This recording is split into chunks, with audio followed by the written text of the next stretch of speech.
appreciate the opportunity, Jennifer, to be able to speak this evening. And Dennis, thank you for inviting me. I'll try to keep this on time. So let's begin in Charleston Harbor in 1862. A young enslaved but unbroken man watches the harbor lights flicker. His name is Robert Smalls. Smalls has been hired out as a crew member on the ship Planter, a Confederate supply vessel. He was observant, determined, and brilliant. He learned the waterways, the tides, the signals, the passwords, and then he studied the officers, the routes, and even the mannerisms he needed to imitate. Why? Because he knew one day he might need that knowledge to change his destiny. That day came in the early hours of May 13th. When Confederate officers slept ashore, Smalls took the helm. He gathered his crew, their wives, and children. With nerves of steel, he guided the Planter out of Charleston Harbor, past the Confederate checkpoints, giving the exact whistles and signals guards needed to hear. Cannon stood ready to fire. Had one soldier suspected, history would have been different. But Robert Smalls outsmarted all of them. By sunrise, he delivered the Planter, loaded with guns and ammunition, into Union lines. There, he raised a white flag and handed over the ship. This was not simply an escape. It was sovereignty for him. It was a man seizing control of his own future, steering not just a ship, but an entire community into freedom.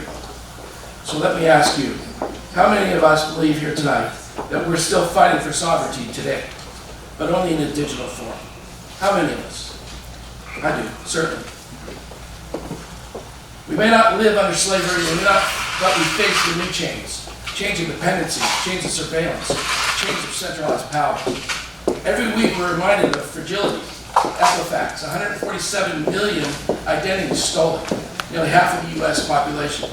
Solar winds, foreign adversaries infiltrated trusted software, compromising federal agencies. Move it, tens of millions of sensitive files from schools, governments, and businesses leaked. 23andMe, our very DNA data is stolen, commodified, and sold on the dark web. Billions of records lost, trust shattered. Even when Web3, much heralded trustless future, has stumbled, rug pulls from developers disappeared with investor funds, hacks that drained billions from decentralized protocols, collapses like FTX left ordinary investors devastated. How many of you have ever received that dreaded letter in the mail? Your data may have been part of a data breach. I have 6 times. 6 times this year I have. Now imagine Robert Smalls opening that letter, a man who risked everything to secure freedom. He would ask, how can we give up sovereignty so easily? Robert Smalls understood that freedom without economic independence was fragile. After war, he didn't stop at heroism. He bought the very house where he had been enslaved, turning a symbol of oppression into one of triumph. He founded businesses that created jobs. He pushed for schools to educate free men. He even influenced national defense by convincing the U.S. Navy to establish a base in Beaufort. He knew sovereignty meant not only liberty, but ownership of economic power. Crypto echoes that lesson. It offers sovereignty over assets, identity, and value itself. Well, let's go further. Crypto is the great equalizer. Everyone is treated the same, no matter race, wealth, social status. The system doesn't care who your parents were or what bank you use. Value is driven by markets, not by fiscal or monetary policies of a Congress or Federal Reserve. Think about that in Robert Smalls' world. He grew up in a society where everything about him is defined by race and law. Systems built to deny him equality. We would have understood immediately the power of a system where everyone plays by the same rules. Look at the growth of Bitcoin. 15 years ago, it was a white paper and an idea. Early trades valued it at a fraction of a cent. A few years later, 2 pizzas were famously bought for 10,000 Bitcoins. That might be the most expensive meal ever in history. Unless you consider the coffee budget some nights at the Pentagon. But today, those pizzas are worth billions of dollars. Billions of dollars for 2 pizzas. Bitcoin's market capitalization has soared past $1 trillion peak, making it more valuable than Tesla, Meta, and even surpassing gold miners. This is not a fad, it's a fundamental reimagining of values. And unlike fiat money, Bitcoin is designed to endure beyond any control of any one nation. No Congress can print more. No central bank can manipulate its supply. Its rules are transparent, enforced by math, not politics. South Carolina understands this. House Bill 4256, the Strategic Digital Assets Reserve Act, authorizes the state treasurer to allocate up to 10% of state reserves into digital assets. This isn't blind speculation. It requires independent audits, biannual reports, public blockchain addresses, so that citizens themselves can verify the holdings. That's radical transparency. House Bill 3751, the taxation of digital assets, exempts crypto gains from state income tax, sending a clear message that South Carolina is a home for innovation and entrepreneurs. Robert Smalls once said, "My race needs no special defense for the past history of them in this country. For the past history of them in this country proves that they are to be equal of any people. In our time, crypto is that defense, a system where equality is enforced by code and not granted by law." How many of you believe your children and grandchildren will use digital assets more than traditional assets? Smallsworth nodded because he knew the difference between dependency and self-determination. On the surface, central bank digital currencies look efficient, but in reality, they're programmable money. Money the government can track, monitor, or even restrict. A CBDC could decide what you buy, where you buy, even whether you can buy it at all. Imagine the government turning off your access to funds because you donated to the wrong cause.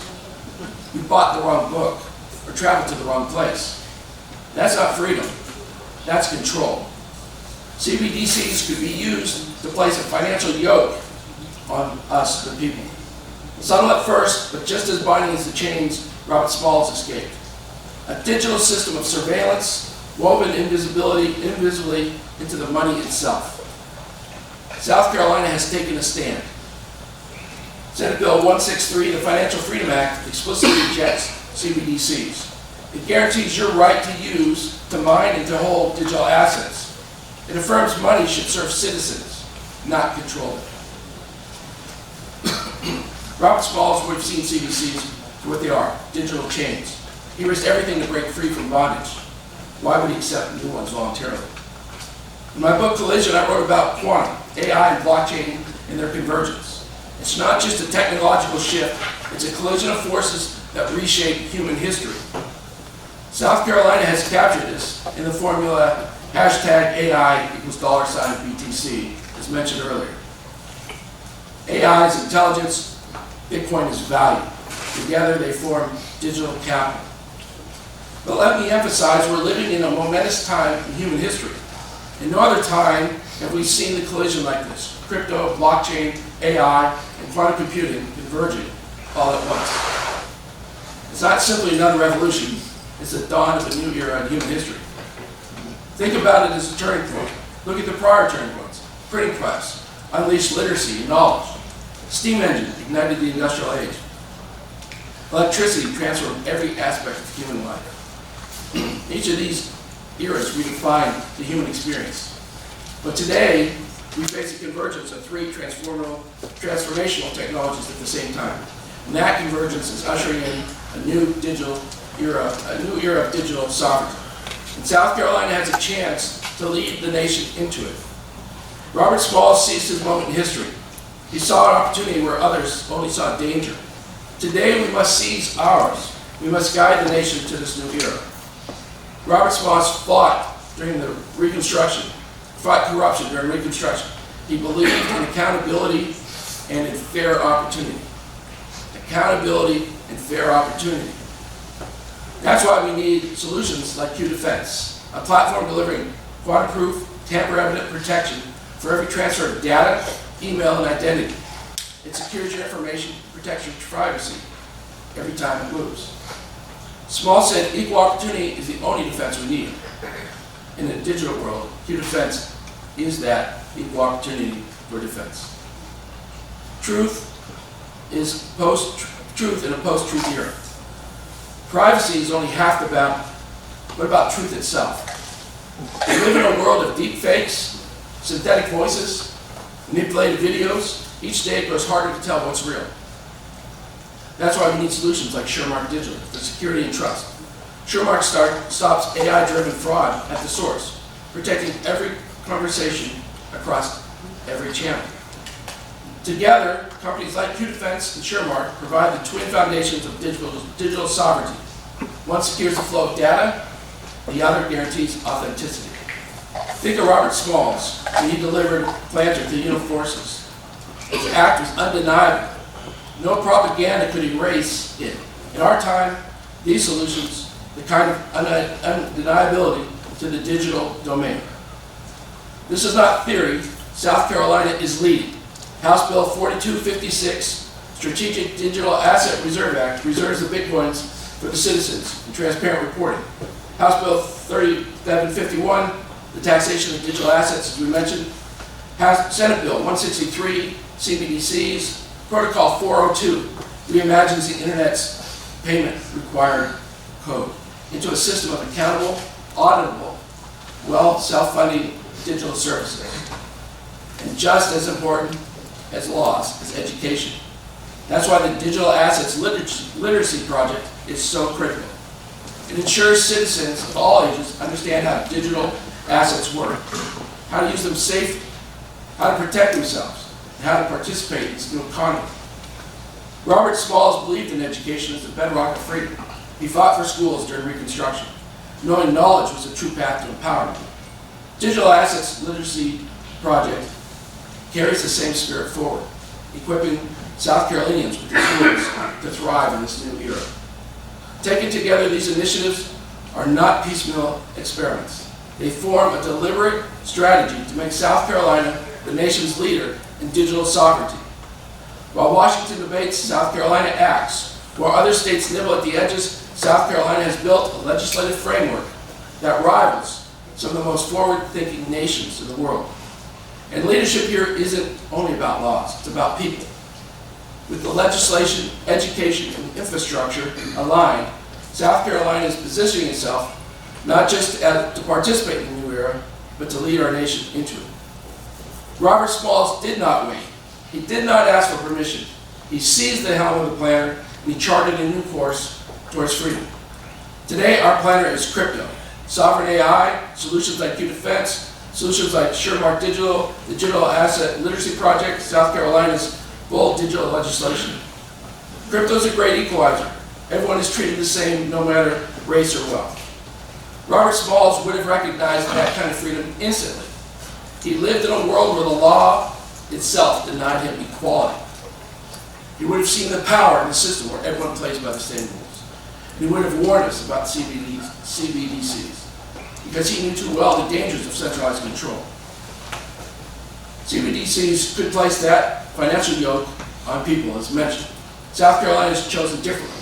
We choose freedom. We choose sovereignty. But here's the bigger picture. This is a momentous time in human history, and never before have we seen these types of technologies converge and collide. Crypto, blockchain, AI, and pharma. This collision is ushering in that new era of digital sovereignty. Today, South Carolina must seize the opportunity before us. We must seize the helm of digital sovereignty. We must lead our nation to this new era.